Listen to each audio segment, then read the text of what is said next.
Not only that, you also have to you may have to diffuse some bombs with some firecracker clients, you know. Firecracker clients. I'm just saying, it's true, because like some of them, like they're like a firecracker. Like you're walking on you're walking on eggshells.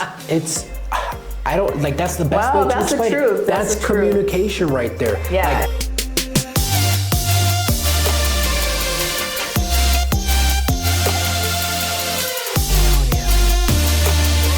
hello, welcome to another episode, There's No I in Beauty. My name is Nakai, co-host with Priscilla of There's No I in Beauty.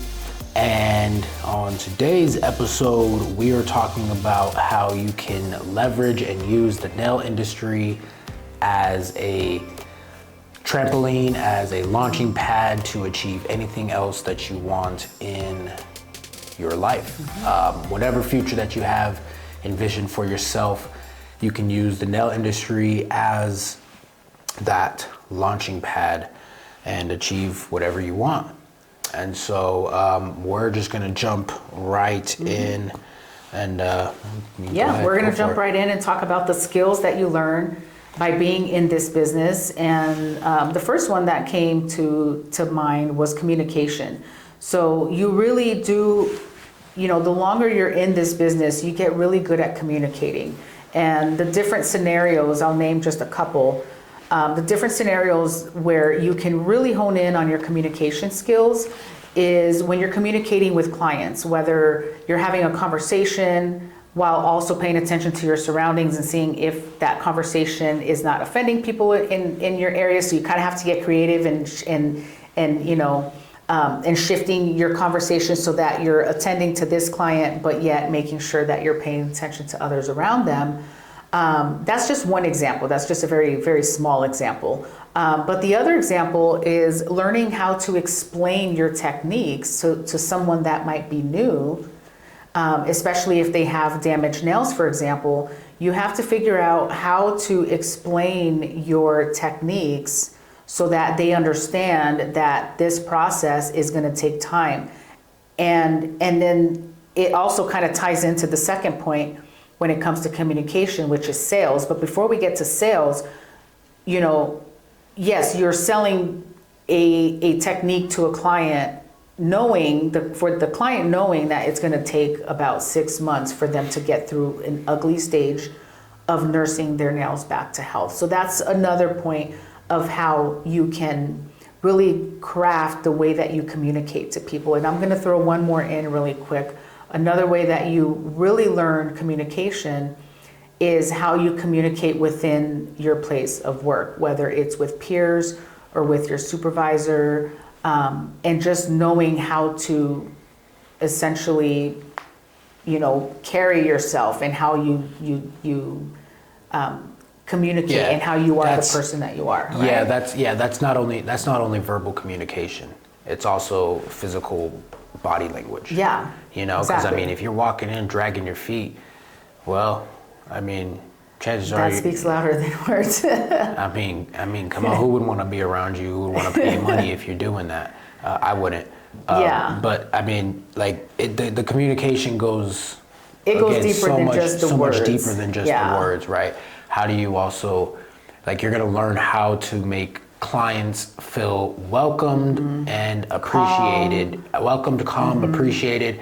Not only that, you will also have to you may have to diffuse some bombs with some firecracker clients, you know. Firecracker clients. I'm just saying, it's true, because like some of them, like they're like a firecracker. Like you're walking on you're walking on eggshells. It's I don't like that's the best way to explain it. That's communication right there. Yeah. Like I'm pretty sure you have to get really crafty on how to diffuse certain situations. Yeah, I mean, like it's very difficult, you know, and so like those are just some skills that you're just gonna start to pick up on and start to learn, you know. And you can use them everywhere. Like the communication skills, the better you communicate, the better you can essentially sell yourself, especially when you're in the service industry. Yeah, and because we live on a planet with people, people are the source of this planet. You need to communicate with every single person on this planet, whether you are working, whether you are not working, whether you're ordering a coffee, whether they get your Starbucks order wrong. I mean, everything. And so this is just one of the skills that this industry teaches you how it really does. How are really aware of learning and this skill. So, your spoken communication and your physical and your body language communication. So that's huge. But then the next point was sales, right? So you learn how to sell. At the end of the day, as a nail tech, you are selling yourself every single day. But not just as a nail tech, like as a human being, people don't realize that you are in sales every single day. If you're married and you want to go watch a romantic comedy at the movie theater, a movie that just came out, you have to sell your husband on watching something he probably doesn't want to watch, right? If you have kids, you have to sell your child on an 8 o'clock, 7:30 p.m. bedtime. You know, they don't want to go to sleep. Mommy, I'm not tired. You're selling your child on going to bed, right? You're selling every single day. Sales is a way of life. You're either selling or you're being sold on That's whatever true. it is. I mean, simple example. I mean, if like here at our salon, like we require a card for in order to hold an appointment, you have to put a card on file. In order to hold an appointment. So when you're on the phone, getting that person's card information, some people do not like doing that. And this is pure sales right here. Like you're either selling them on the fact that you need a card on the file in order to hold the appointment, or they are selling you, which means that you are being sold on the fact that you should have the card. I don't want to give my card out. Let me guess. Last time you tried to give your card out, something happened, something popped up, and I don't know, there might have been some fraud on your account. Is that what happened last time? Yeah, how'd you know? Well, you see, that actually happened to me. And the card system processor that we uses basic, I think it's like 40 different countries. Like we use it over 40 different countries, and we never had one incident where there was like a fraud charge or like a data leak. Some data leak. There has not been one situation where we had that. What's the first 4 digits of that card? Perfect. I'm so glad you said that. Keep going. Right? So that's all sales. Yes. It's all sales. You're either selling or you're being sold on something. Yeah, and then I have another story. So I had to sell a client, for example. There was this woman that came in to get her nails done, and she had just taken off acrylic from another salon, and her nails were a mess, an absolute mess. They were so damaged, and she wanted to get extensions, but she wanted to get gel extensions. And so for me, I'm a gel person. Like, that's my strong suit. I love doing gel. And I took one look at this lady's nails, and I knew that giving her a gel extension, whether I used hard gel, it did not matter. If I did tips, full cover, it didn't matter. The health of her natural nail, like, it essentially dictates what the enhancement is going to do. And I knew that if I gave her gel extensions at the length that she wanted, that within a few days she was going to get cracks all over the place, and then it would become my fault, right? So as the professional, I had to sell her on the fact that, no, I'm not giving you gel extensions. And number 2, you have to start off with super short nails, round, very short round nails. And this was her first time seeing me. She did not like it. She was like, well, that's not what I came here for. That's not what I booked the appointment for. And I explained to her, well, as a professional, I'm not giving you a nail extensions because this is what's going to happen. And my job is to make sure that I maintain the integrity of your natural nails. This is the way you're going to do it. We have a beautiful vegan, tent-free product, has safety rating all over it. And I'm going to start off your nails super short. This product helps your nails grow out faster. So within a matter of weeks, your natural nails will start growing out. And then as the damaged nail grows out, we can file that off, and then you can have whatever length you want. She hated me regardless, but I refused to give her nail extensions. And by the end of her service, she was shocked. She's, wow, I didn't know my nails could look this good short. So I had to sell her on putting the integrity of her natural nails above her want, which was long nails. And so, needless to say, she wanted to come back in another time for me to do her nails because that one set lasted her about 10 weeks. Wow. 10 weeks later, she had no lifting, nothing. Her nails were long and she's like, oh my gosh, this is amazing. This product's great, da, da, da. I want to get back in. Well, the story kind of took a turn because I happened to do a favor to someone to take this person in. I wasn't accepting new clients at the time. But we were able to still service her. But that's my point behind sales. You have to feel confident in your ability. And in order to feel confident in your ability, you have to know what you're providing and be able to sell that. So that's just a quick little story on how you sell someone, right? So sales, it is what it is. You're always selling. So communication, sales. Next one is discipline. This one kind of falls into almost every category, right? Showing up on time. I'm drawing a blank. All right. So how do you incorporate discipline into the nail industry? Or how do you actually learn? How do you learn discipline? Discipline. Well, for one, you have to be disciplined in what your schedule is going to be, right? You have to be disciplined in knowing how long your services take and how many clients you can fit in a day. All that comes with being disciplined, and like he said, right? You have to show up on time every single day. Next one is completing services. You have to complete, you have to know your schedule. So there's a discipline in knowing how long it takes to do certain services because you have a back-to-back day, for example.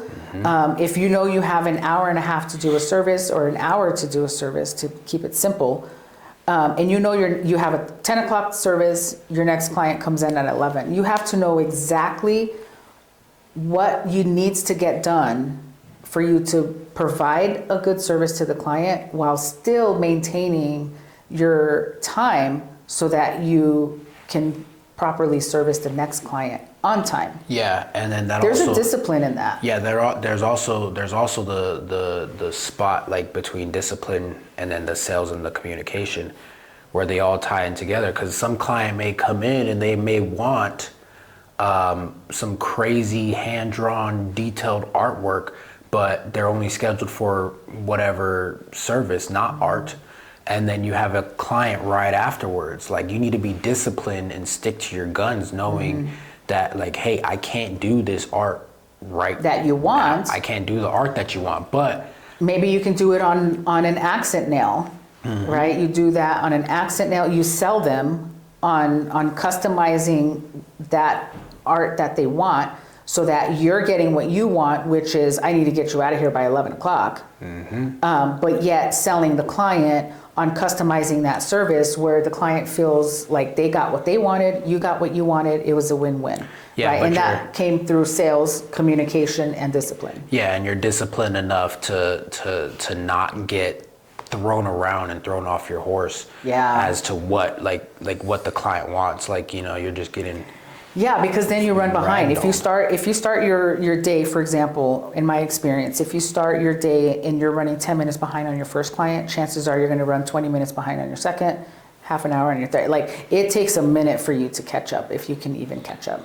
Yeah, and then none of this happens without the next one, which is organization. You have to be organized in order for you to fulfill your client's needs, but then also keep your own sanity when you're kind of juggling through your day-to-day operations. And the thing that I will say about organization is if you are organized in all the things that you can control, it allows you to remain sane in a flustered situation. And the things that you can't control. And the things that you cannot control. Yeah, but if you're not organized and you don't take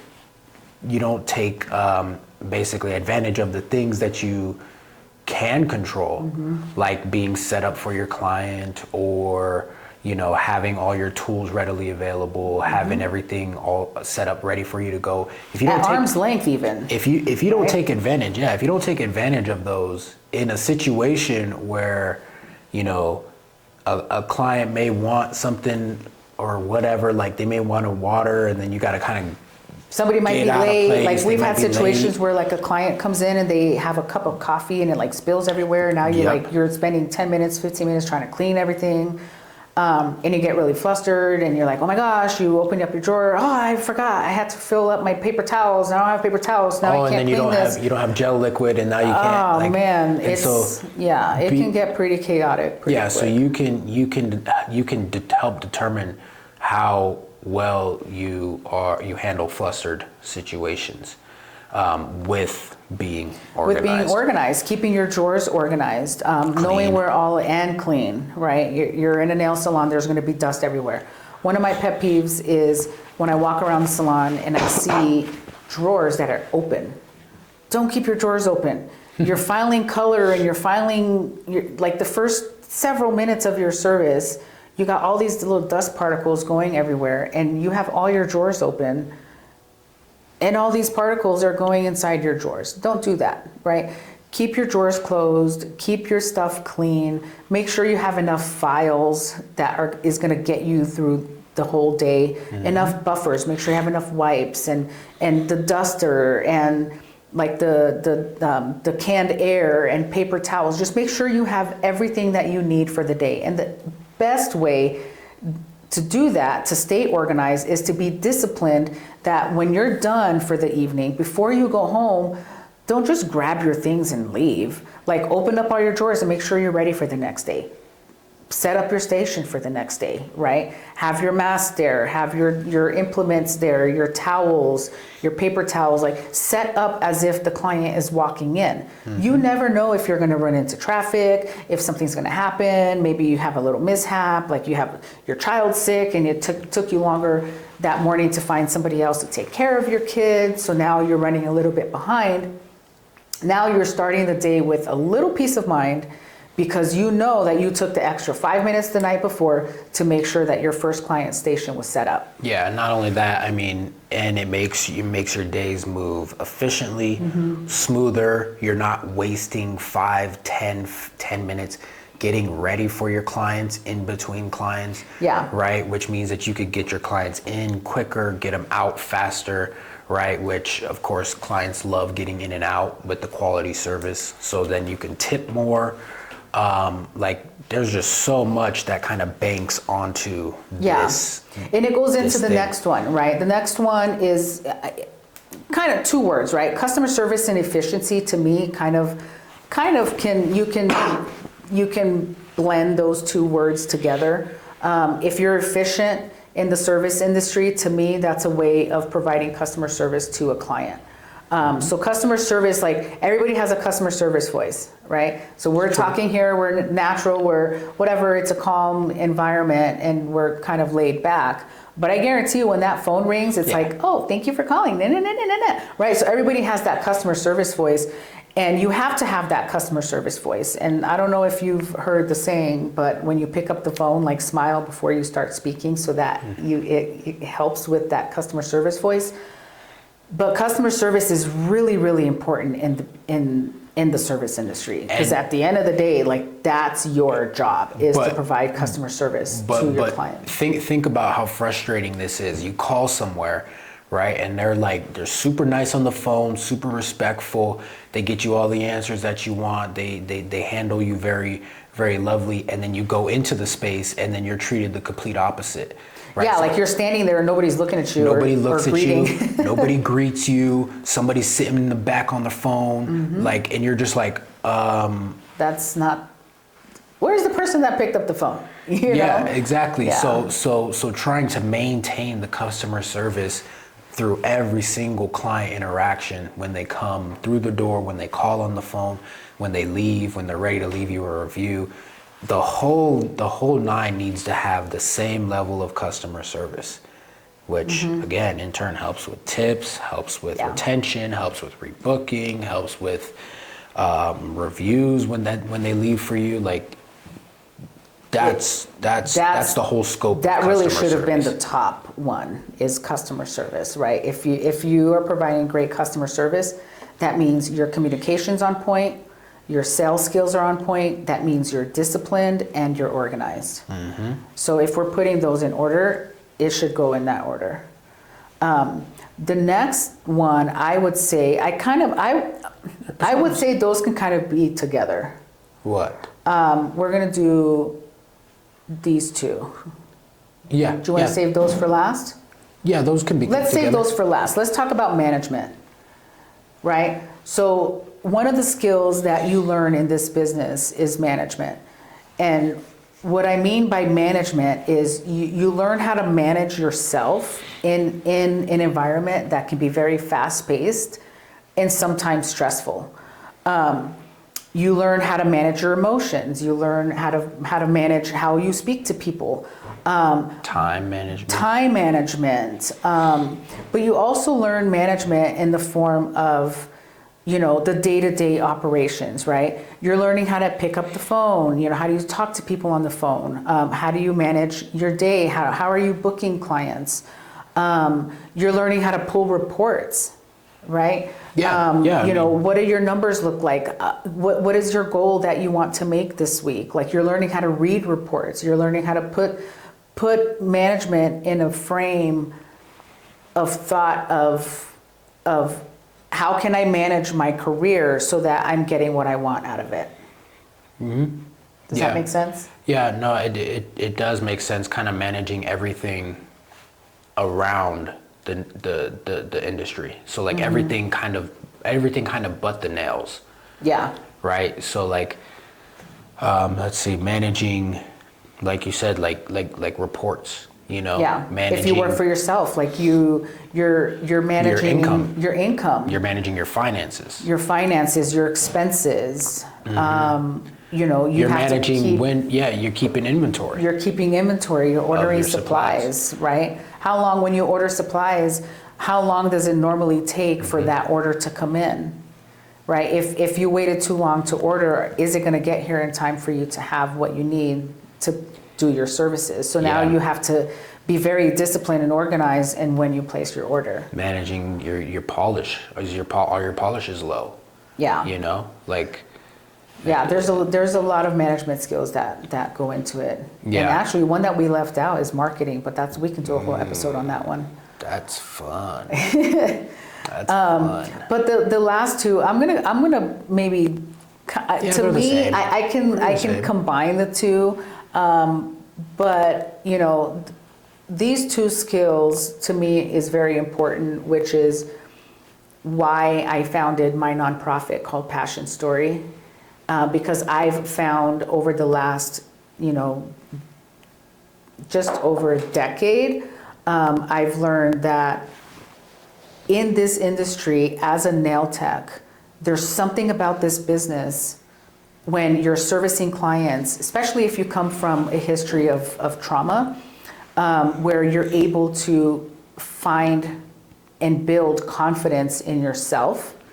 And then that confidence then translates to you finding your self-worth.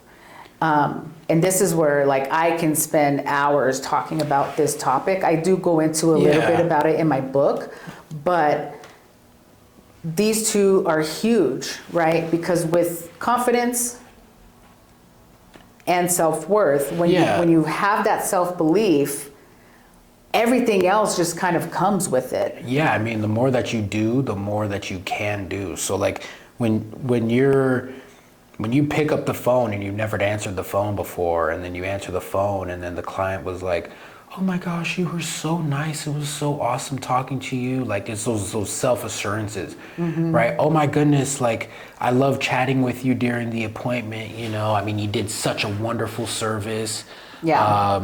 You really helped me out on what product to use for my nails because I had no idea. Like, all those things from the communication, the sales, the discipline, the organization, the management, the customer service, all those will start to like give you, it'll start to compound and give you that self-confidence, the confidence, the self-worth. Yeah. Like, and that I belief. never did this before, but I did it today.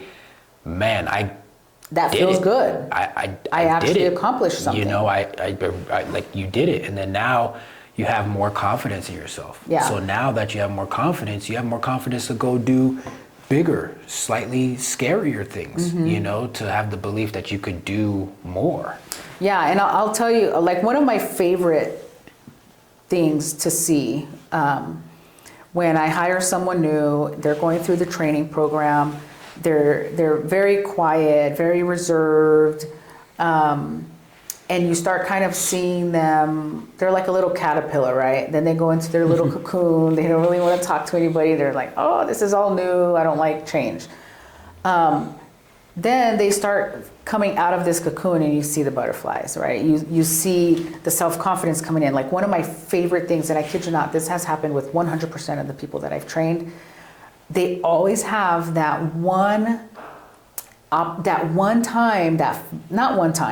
first time where they actually did a set of nails that they can be proud of, and they're running around the salon holding their phone, and they're like, where are you? Like, you know, they want to show somebody because they're so proud of themselves. And when we lock eyes, they're like, look what I did. And like, that's my favorite part. And that's where the self-confidence starts building, right? The self-worth comes in when that client, right? Now they're so happy with what you did.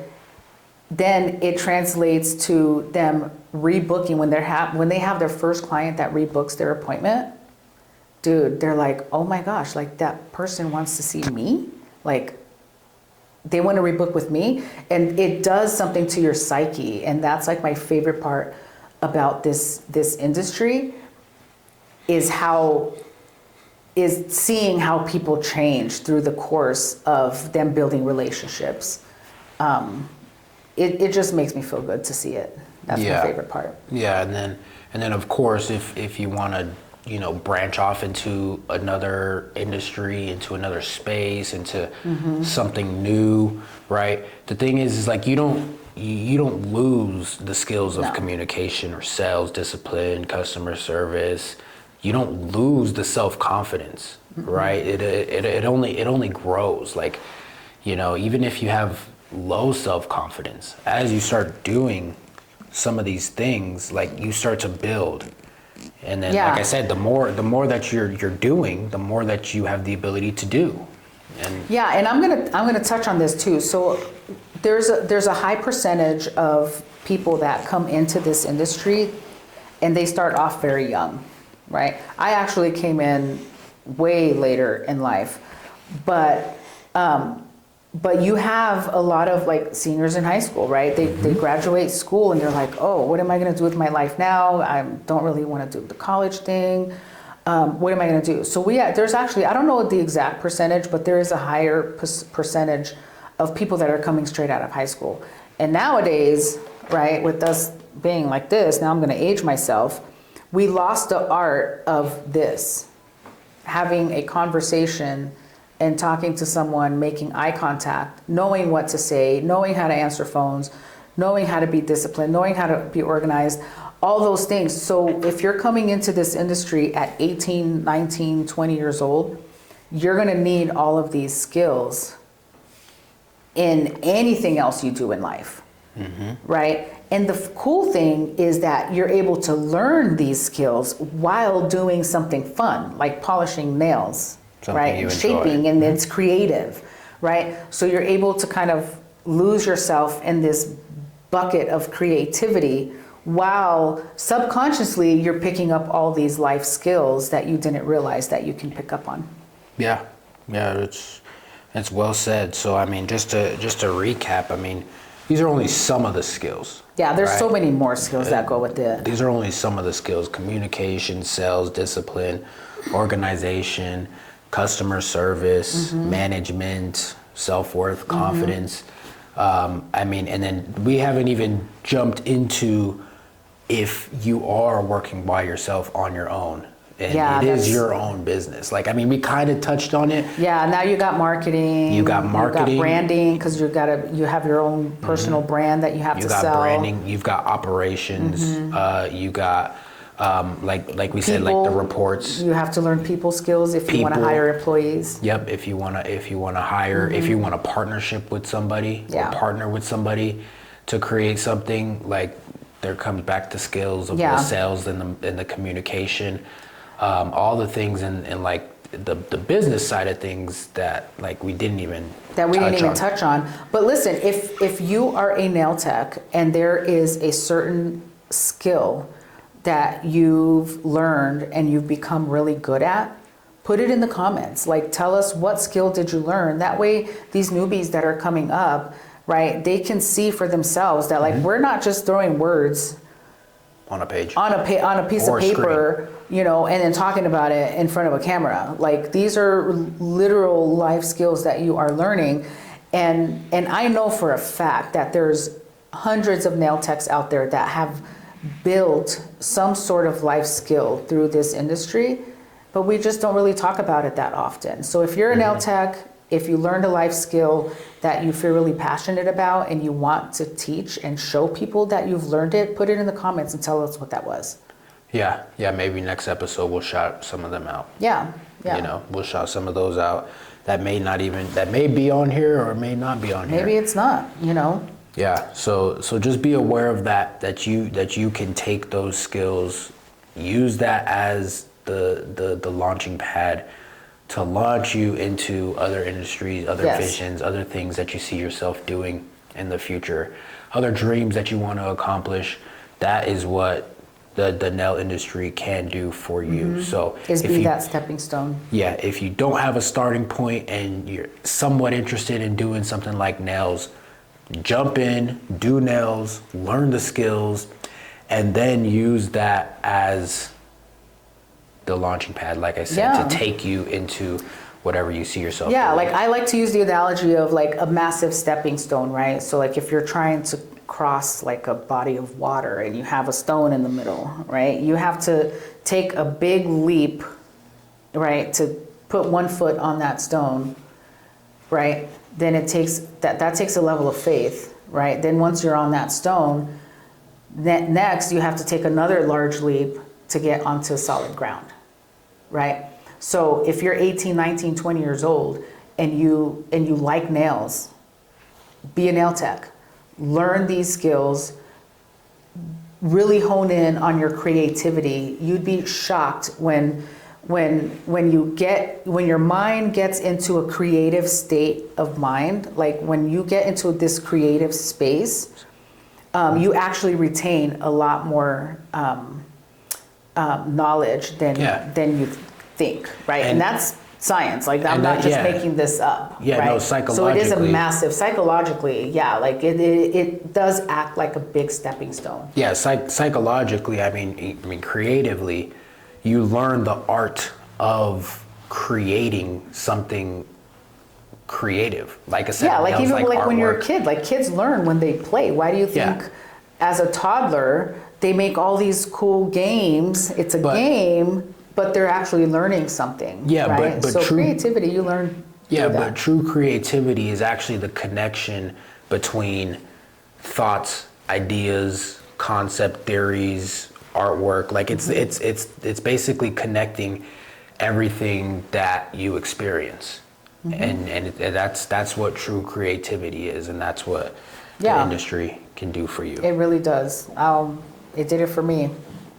At a older age, man, I can only imagine how far I would have gone if I would have gotten into this business at 18, 19. Wow. Who knows? That's crazy. But yeah, no, man, take advantage of it. Yeah. So if you enjoyed this episode, if you did indeed learn a skill from the nail industry, throw that in the comments.